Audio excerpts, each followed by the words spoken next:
काल रात्री 10:30च्या सुमारास आपली प्रोव्हिजनल मेरिट लिस्ट आली आणि ती मेरिट लिस्ट आली तर मी पहिली गोष्ट चेक केली ती म्हणजे या वर्षी असणारे नमुने. आता पहा, ही आपली प्रोव्हिजनल मेरिट लिस्ट आहे. हे पहिलं पेज आहे, हे दुसरं पेज आहे, हे तिसरं पेज आहे, हे चौथं पेज आहे.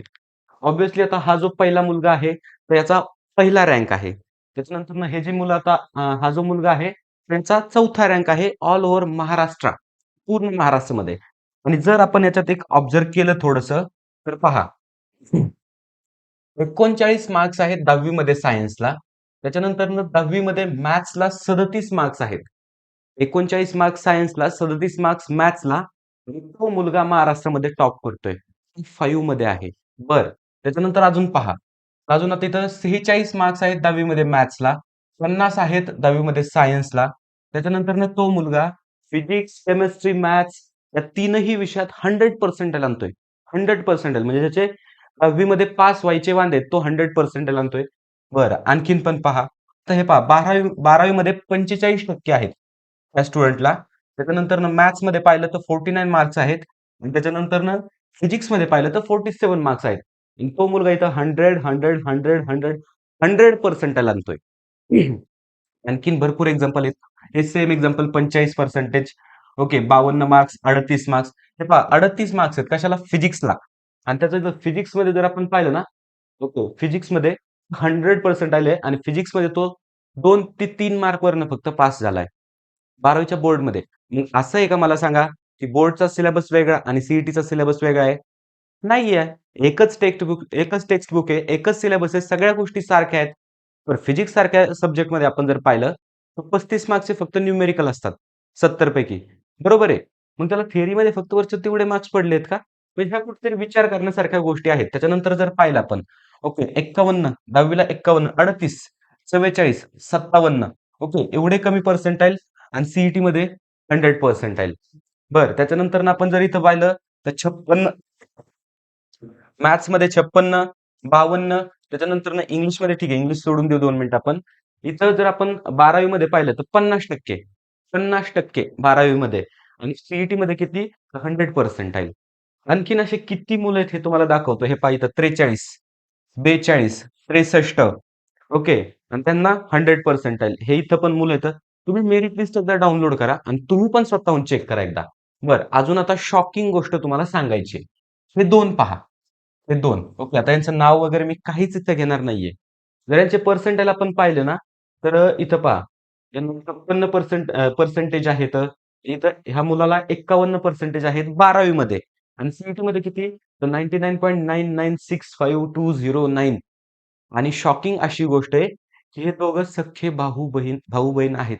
सख्खे भाऊ-बहीण दोघं. आणि त्यांचा पूर्ण डाटा माझ्याकडे आलेला आहे. म्हणजे त्यांचे फोटोज असतील किंवा समजा त्यांचं जर आपण बॅकग्राऊंड पाहिलं, फॅमिली बॅकग्राऊंड, तर हे पॉलिटिकल बॅकग्राऊंड आहे. आणि बीजेपी या पक्षाची ते लिंक आहेत. आता ऑब्व्हियसली मोदी है तो मुमकिन है. त्याच्यामुळे होऊ शकतं असं काही आहे त्याच्यात वाद नाहीये. त्याच्यानंतर आपण दुसऱ्या गोष्टी पाहिल्या म्हणजे त्यांचं जेईचं पर्सेंटाइल जर आपण पाहिलं, आता मी ह्या सगळ्या गोष्टी इथं दाखवू शकत नाही. मलाही काही लिमिटेशन्स आहेत. पण जेईचं जर पर्सेंटाइल पाहिलं तर एका स्टुडंटला 28 पर्सेंटाइल आहे जेईईला. म्हणजे जेईईला 28 पर्सेंटाइल आहे आणि सीईटी मध्ये डायरेक्ट तुम्ही टॉप करताय. दुसऱ्या एका स्टुडंटला म्हणजे त्याच ह्या दोन्ही मधल्या एका स्टुडंटला 51% आहे जेईई मध्ये आणि दोघं पण तुम्ही टॉप करताय. बरं बोर्ड्स मध्ये तुमचे पास व्हायचे वांदे आहेत आणि तरी टॉप करताय. या सगळ्या गोष्टी कुठेतरी खटकणाऱ्या आहेत. तुम्ही स्वतः एकदा पर्सनली काय करा माहितीये का? ही मेरिट लिस्ट चेक करा. तर मी थोडेसे हायलाइट केले अजून भरपूर सारे आहेत गोष्टी याच्यामध्ये. आता हा स्टुडंट जर आपण घेतला, ओके 60-62 ठेवा 47, 50, ओके. टोटल त्याला 12वीला 50% आहेत. सीईटी मध्ये त्याने टॉप केलाय. हे 2 स्टुडंट घेतले सेम त्याच पद्धतीने. 48 12वी मध्ये 48 मार्क्स आहेत. त्यानं टॉप केलाय.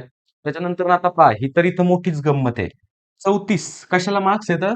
10वी मध्ये सायन्समध्ये तो मुलगा फेल आहे. 10वीच्या सायन्समध्ये तो मुलगा फेल आहे. 34 मार्क्स येतं. एका मार्कवरून तो गेलाय. ओके आणि सीईटी मध्ये किती पडतोय? तर 99.99% पडतोय. हे कसं काय शक्य आहे? हे कसं काय शक्य आहे? कुठेतरी मनाला न पटण्यासारख्या गोष्टीत. हे पहा नाही तर 4 मार्क्स आहेत पासिंग मार्क्सच्या वर फक्त. म्हणजे आता तुम्ही पूर्ण मेरिट लिस्ट पहा. याच पद्धतीने पूर्ण पहिल्या मेरिट लिस्टचे आपले 5 पेजेस जे आहेत ना, ते याच पद्धतीने पूर्ण भरलेत. याच पद्धतीने पूर्ण भरलेत. आणि त्याच्यानंतर ज्यावेळेस तुम्ही थोडंसं खाली जाल, एक 99.5 पर्सेंटाइल पर्यंत जाल, आपले टॉपर तिथे येतं. खरे टॉपर हे तिथे आहेत आपले. हां, तर याच्यात पण बरेचसे टॉपर आहेत, की आता बघा ना, याच्यात पण भरपूर हे 90 पर्सेंटाइल वाले, ओके, हे 90 पर्सेंटाइल वाले बरेचसे टॉपर याच्यात पण आहेत. पण आपण जे म्हणतो ना, गव्हासंग किडे पण रगडतात. तर त्या पद्धतीची कंडिशन या ठिकाणी इथं आपल्याला पाहायला मिळते. म्हणजे मला शॉक बसला या 2 स्टुडंटचं ज्यावेळेस मी पाहिलं. ओके, एक स्टुडंट आहे, मला त्याचं नाव नाही माहीत. तर त्याने मला ते WhatsAppवरती पाठवलं, की त्या स्टुडंटचं पूर्ण सगळ्या गोष्टी. आणि त्या स्टुडंटचं असं म्हणणं आहे, की त्यांच्या याच्याकडनं ओके, त्यांचे जे व्यक्ती आहेत, तर त्यांच्याकडनं मला प्रेशर येतोय, की हे कुठं वगैरे सेंड करू नको यासाठी. मग ह्या गोष्टीवर नक्कीच आपण सगळ्यांनी आवाज उठवणं गरजेचं आहे. मग हा जर आवाज उठवायचा असेल, तर आपल्याला एकत्र यावं लागेल सगळ्यांना. तुमच्या सपोर्टची खास गरज आहे. एकटा माणूस काही करू शकत नाही. एवढी मोठी सी प्रोसेस आहे. एवढ्या सगळ्या गोष्टी ते करतात. एकटा माणूस इथं काही करू शकत नाहीये. तुमची गरज आहे. आपलं हे चॅनल, आपला हा व्हिडिओ जास्तीत जास्त लोकांपर्यंत शेअर करा. आणि महत्त्वाचं म्हणजे काय, सबस्क्राईब केलं नसेल, तर पहिली गोष्ट सबस्क्राईब करा आणि जास्तीत जास्त शेअर करा.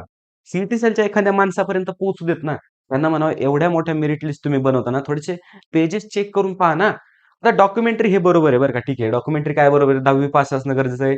12वीचा सी-ई-टीचा काय म्हणतो आपण क्रायटेरिया जो आहे, ओके, फिजिक्स, केमिस्ट्री, मॅथ्स याचा जो ग्रुपिंग क्रायटेरिया आहे, तो क्लिअर असणं गरजेचं आहे. मग तुम्ही कितीही पडू शकता, त्यात काही नाही. डॉक्युमेंटरी हे सगळं बरोबर आहे. पण इन रिॲलिटी आपल्याला माहिती आहे, की मी किती असे स्टुडंट पाहिले तर रात्रभर अभ्यास केलाय. पण नाही, एवढं मोठं यश नाही गाठू शकत आहे ते. कितीही काही केलं तर एवढा मोठा ड्रास्टिकली चेंज हा होऊ शकत नाही. काही कुणाकडे जादूची कांडी नाहीये, की फिरवली आणि डायरेक्ट 100% आणली. पण यांच्याकडे आहे जादूची कांडी ऑब्व्हियसली. त्याला आपण करू शकतोय आपण त्यांचं बरचसं काही. बरोबर आहे. नक्कीच. आता हे मुलं ऑब्व्हियसली दोघं सी-यू-पीमध्ये जाणार आहेत. आता विचार करा ना, असे स्कॅमर एक समजा त्याच्यातले ऑथेंटिकेट स्कॅमर 10 जरी असेल, ओके, 10 जरी मुलं असतील, गेली की नाही सी-ओ-पी, सी-एसची तुमची सीट गेली की नाही? म्हणजे जी सीट तुम्हाला तिथं मिळणार होती तुमच्या जागेवर, म्हणजे तुमच्या ताटातला घास यांनी आयता ओढून खाल्लाय. असं म्हणायला काही वावगं ठरणार नाही. आणि काय मिळवलं यांनी मला सांगा ना? आता ठीक आहे, ॲडमिशन वगैरे होईल. बरं, प्लेसमेंट वगैरेची गरज आहे का यांना? ऑलरेडी यांनी इतके पैसे आहेत त्यांच्याकडे. यांना प्लेसमेंट वगैरे किंवा काम करण्याची काही गरज नाही. मग कशासाठी हा टास्क करताय? त्यापेक्षा जा ना, दुसऱ्या एखाद्या कॉलेजमध्ये जा, तिथं लाईफ एन्जॉय करा. हां, जो गरीब व्यक्ती आहे त्याला शिकू द्या थोडंसं. आता किती असे तुम्हाला मुलं सांगू, की अक्षरशः ना म्हणजे शेतमजूर आहेत, काही शेतीत कामाला जातात, मग येऊन कुठेतरी क्लासच्या फी भरतात. काही मुलं आहेत, आम्ही आता ज्यावेळेस कोल्हापूर वगैरे साइडकडे व्हिजिट करतो, काही मुलं आहेत अक्षरशः सेल्फ स्टडी 2 वर्ष सेल्फ स्टडी करून त्यांनी एक सी चांगलं यश मिळवलंय.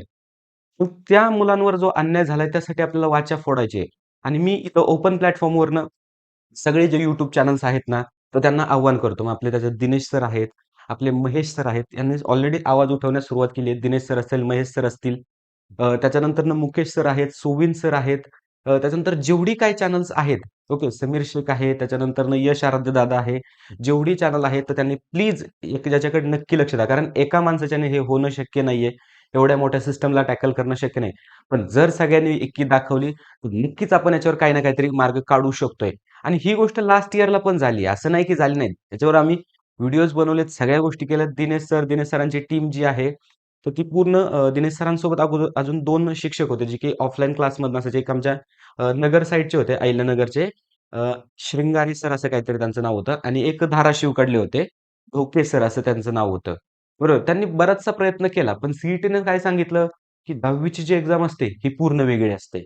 12वी असते, ती वेगळी असते आणि सी पेपर पॅटर्न हा वेगळा आहे. मग याच्यामुळे असं होऊ शकतं. अरे, आम्ही पण म्हणतोय डॉक्युमेंटरी हे बरोबर आहे, लीगली हे बरोबर आहे तुमचं, काही अडचण नाही याच्यामध्ये. लीगली हे बरोबर आहे.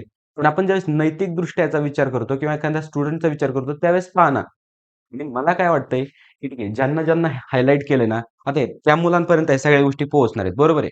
मग ते जर खरंच ऑथेंटिकेट असतील ना, तर या, न्यूज समोर या किंवा एखाद्या चॅनल समोर या, इंटरव्ह्यू द्या तुमचा. आम्हाला पण कळू दे, की 10वीत जो मुलगा इथं नापास होतोय, तो मुलगा टॉप करत असेल. असं काय नक्की त्यांनी कशा पद्धतीने अभ्यास केलाय, आम्हालाही कळू दे. आम्हीही मुलांना गाईड करू त्या पद्धतीने. बरोबर आहे. आणि न्यूज चॅनल, आता पहा महाराष्ट्रामध्ये एवढे सारे न्यूज चॅनल आहेत. म्हणजे काय-काय गोष्टी दाखवण्यात व्यस्त आहेत हे तुम्हाला पण माहिती आहे. मग जर खरंच असं कोणी असेल, ज्याच्यापर्यंत हा व्हिडिओ पोहोचतोय, नक्की ह्या गोष्टीवर वाचा फोडा तुम्ही. मी पण याचा पूर्ण सपोर्ट करतोय आणि माझं पुन्हा एकदा आव्हान राहील, की YouTubeवर जेवढे काही शिक्षक आहेत, एम-एस-टी, सी-ई-टी लिंक आहेत. कृपया दिनेश सर तुम्हाला विनंती आहे, महेश सर तुम्हाला देखील विनंती आहे, याच्यावर नक्की तुम्ही आवाज उठवला गेला पाहिजे. लास्ट इयर आपला आवाज दाबण्यात आला, पण यावर्षी आपण तसं होऊ देणार नाही. आपले जे टॉपर्स आहेत, जो विद्यार्थी रात्र-रात्र, दिवस-रात्र अभ्यास करून, मेहनत करून यश मिळवतोय, त्याला कुठं ना कुठेतरी इथं न्याय मिळलाच पाहिजे. त्यासाठी आपण प्रयत्नशील राहूया. पण तुमच्या सपोर्टची गरज आहे. आपल्या चॅनलशी कनेक्टेड व्हा. All the best.